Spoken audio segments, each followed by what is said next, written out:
Post-millennial. Trump says Jack Smith engaging in election interference with new grand jury indictment in J6 case. Quote, the illegally appointed special counsel, deranged Jack Smith, has brought a ridiculous new indictment against me, which has all the problems of the old indictment and should be dismissed immediately.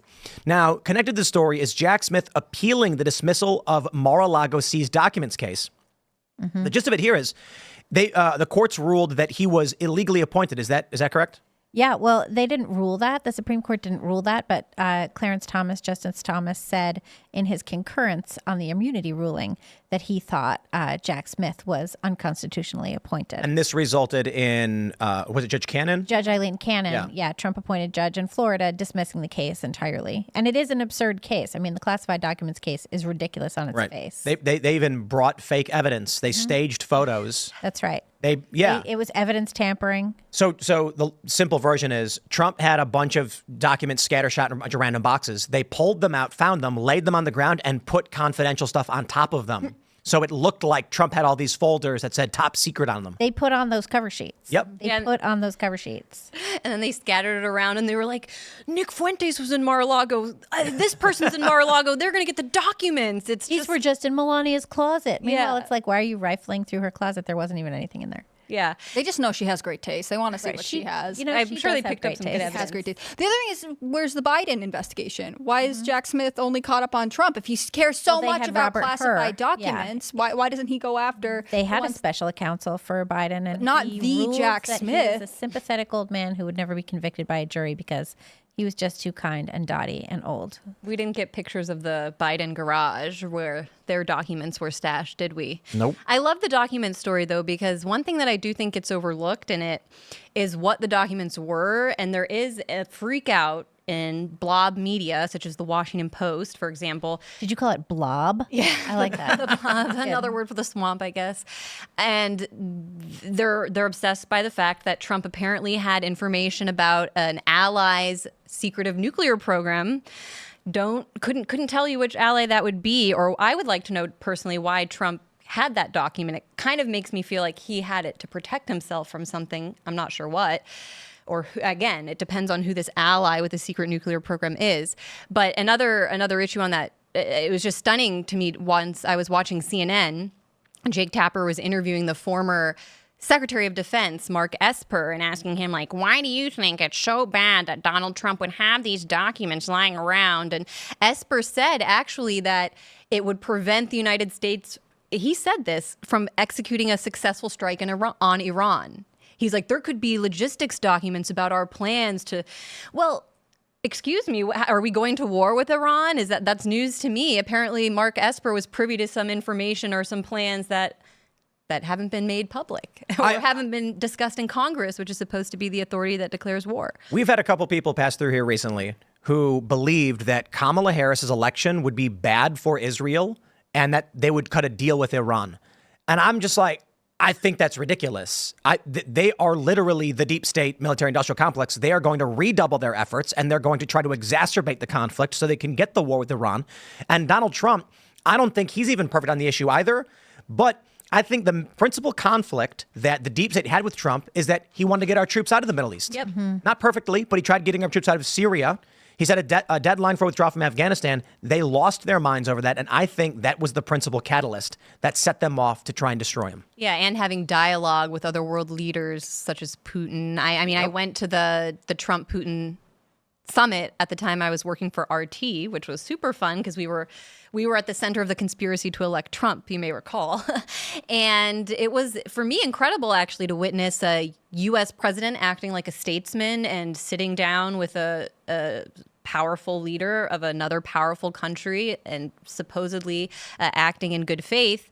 And I later interviewed the deputy foreign minister of Russia who was involved in those negotiations, and he told me that they agreed on so much in Helsinki at that time that then just got completely, he said that we were shocked when a few months later Trump, withdrew from the INF treaty, went along with all the things that John Bolton wrote in his memoir he advised Trump to do. And it really does demonstrate that I do think Trump tried, but that the president is up against a lot more than we realize. And it's even more than Bolton and Pompeo and these characters. Do Do you know the one time the media praised Donald Trump as presidential? When? Any guesses? When I can't remember. I feel like you had a guess. When he withdrew? No. There was when he bombed Syria. Of course. And yep. And Brian Williams said we were guided by the beauty of our weapons. And yeah, I remember that. Yeah. Trump fired 59 Tomahawk missiles into Syria. And then all of a sudden the media was like, is this Trump's presidential moment? Is he stepping up? And I'm like, holy crap. Stepping up by using all of the weapons. They complain in the liberal, the Democrat media industrial complex about, say, the pipes in Flint. And I got a simple solution. Hey, those missiles they fired, how about that money that goes to building all of those? We fix the pipes. Doesn't that win for everybody? But that's never the game. And it's because they don't want to solve these problems. And this is true for a lot of the pro-lifers who are anti-Trump saying, oh, Trump's not. No, they want to maintain the problem so that they can keep making money off of it. We even had one of the guys from the Freedom Caucus, I can't remember who it was, said that they had the ability to end Obamacare. And leadership came to him, this is a Republican, said, do not vote to end Obamacare because we need the wedge issue to raise money. Oh, that's terrible. This is what the machine is and always has. And I don't say always, but has been for probably, since 1913. And abortion definitely is used in that way because I remember when the Supreme Court ruling came down, my immediate thought was this is almost like a gift to the Democrats to keep the one issue that they have alive. One issue that they also had a chance to resolve, but they won't because they just want to keep pitting us against each other. And it's like Americans are just in a pinball machine and we just deserve so much better. The Planned Parenthood PAC was like, yes, when the Roe thing came through. Right, because they have so much to do now and they can fearmonger like there's no tomorrow. I mean, this is what's been fascinating about the abortion issue is, everyone could then go to their states and battle it out. Instead, pro-abortion groups, especially Planned Parenthood, can look around and say, your life is about to end. Did you know that everything you hold sacred is about to be ruined and just make so much money off of it? Well, that's what happened with the Human Rights Campaign and other groups that were advocating for gay marriage.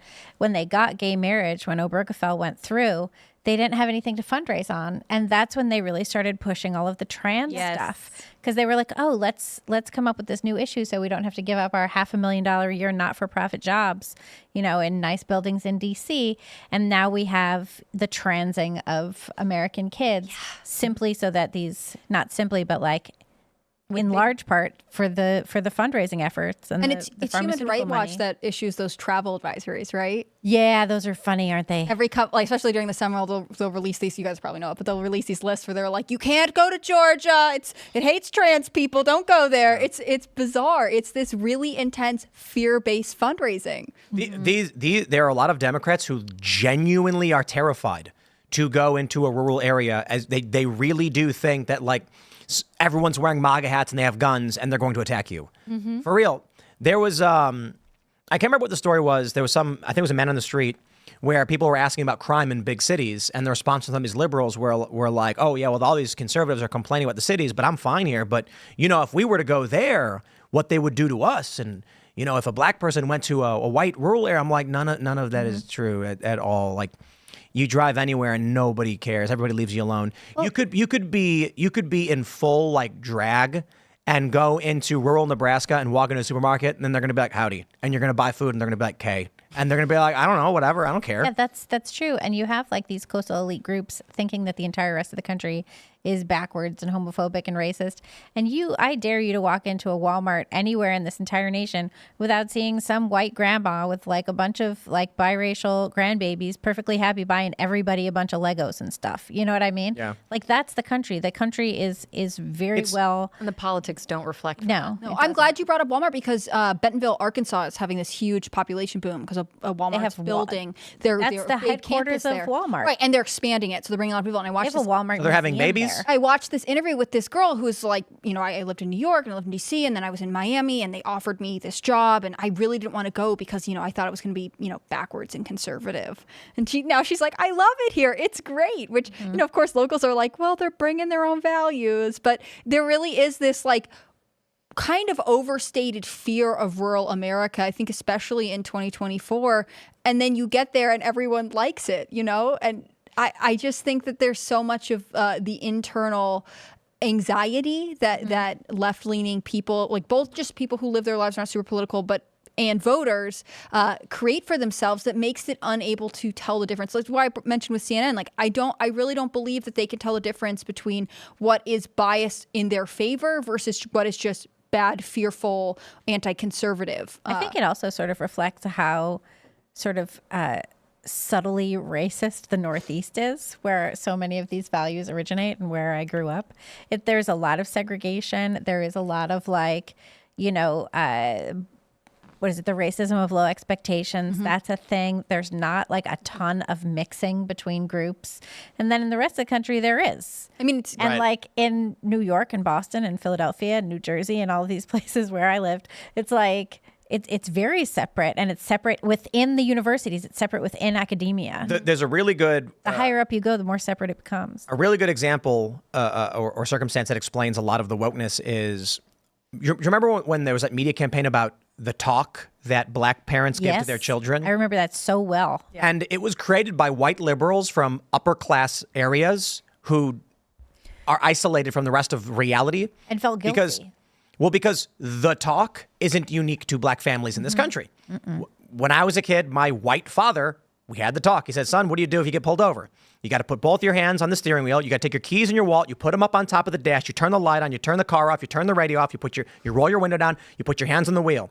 The cop walks up. He sees your hands. You say, my wallet's right there. You can grab it and hand it to him. And this is how you're supposed to react. Why they started acting like this was only black families that had to have these conversations, because the people who run these campaigns, the people who exist in these political circles, are from white wealthy enclaves that don't actually have to deal with any of this stuff. Their crime rates are low, so they don't understand policy. They don't understand how to alleviate crime. They don't understand how to maintain a city.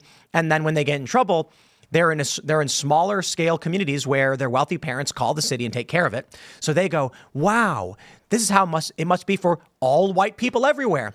Meanwhile, in almost every other place, white poor people go through a lot of these same problems as literally anybody else.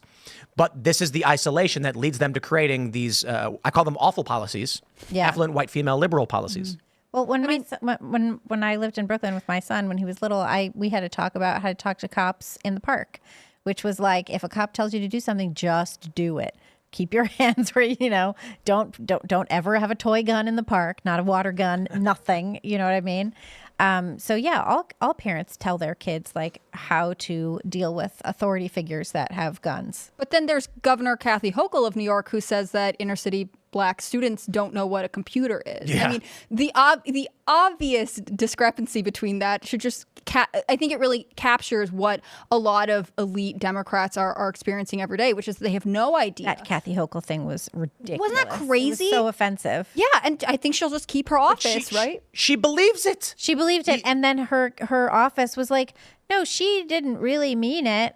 And then you had all of these like black kids from the Bronx on TikTok making jokes about Kathy Hochul being like sniffing the computer. The guy, he's punching the laptop and like scared of it. Yeah. Then I think one of the best videos ever on this issue is Ami Horowitz's voter ID video, where he went to Berkeley and asked a bunch of white college students if it was racist to have voter ID, and they're all like, yeah, because black people don't know how to get IDs. This is what Kamala Harris And he goes to Harlem and the Bronx in New York, and they're like, huh? Like, yeah, I got an ID. What do you mean? And he's like, well, they said you didn't know how to do it. He's like, what are you talking about? All of them had one. That is one of the oddest talking points because, yeah, it does really belittle black people. And it has there's a simple solution, too. If that were true, then the solution should be get people IDs, like go on a campaign to do that instead of saying that, you can't have a basic voter ID law in place. Because as someone who's covered elections or observed elections in other countries that are like being actively undermined by the United States, Venezuela, Bolivia, for example, they're actually very proud of the fact that they have to present IDs and go through this arduous process to vote because they say that it makes their system very secure. And here I am like, what if I told you that in the United States, we can't get people IDs? It's very bizarre. Can I read to you guys what Kamala Harris said about voter IDs? Oh, yeah. I don't think that we should underestimate what that compromise on voter ID laws could mean, Harris said, because in some people's mind, that means you're going to have to Xerox or photocopy your ID to send it in to prove who you are. Well, there are a whole lot of people, especially people who live in rural communities who don't, there's no Kinkos, there's no Office Max near them. Of course, people have to prove who they are, but not in a way that makes it almost impossible for them to prove who they are. So you don't have to prove who you are. That's the solution? Yeah, so because poor people can't get to a photocopy machine to It's send probably in at their ID. local library. I got a At simple the- solution. all over the Olivia can place. do it. We can do it. Only landowners Very can good. vote.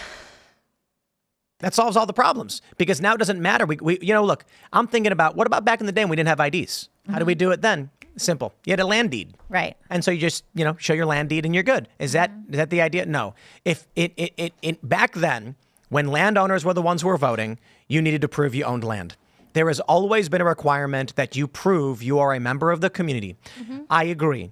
We should not make it so that only landowners vote because now we live in a society where there are renters. Not everybody wants to buy a plot of land. Plots of land are very expensive. There's a lot of people. So you need an ID to prove that you're a member of the community. And your address on the ID should reflect the jurisdiction that you are voting in. So if you're voting for a congressional district, but your ID says you live somewhere else, you can't vote. Sorry, bye. Have a nice day. I think that makes sense. I mean, I think that That's because you're bigoted. yeah, it's because obviously I'm a terrible person. But I used to be opposed to voter ID laws, and then the more I got involved in looking at it, I was like, it's actually not a problem. I Like, there's- repeated those talking points without thinking. Right? Isn't that funny? That's like And what changed your mind? Yeah, what changed my mind? A couple of things changed my mind. One, just voting more. And then another thing was the situation with illegal immigration and people just automatically being registered to vote. So like the motor voter laws, that seems kind of crazy that you just automatically get registered to vote because then you're not taking any real responsibility for it. And I think that if you have to, own your opportunity to vote and own your duty to elect representatives, you might determine that you should be a little better informed. I thought that made sense to me. Thanks for checking out this clip from Timcast IRL. Make sure to watch the show live Monday through Friday at 8 p.m. Subscribe to this channel, and we will see you all there.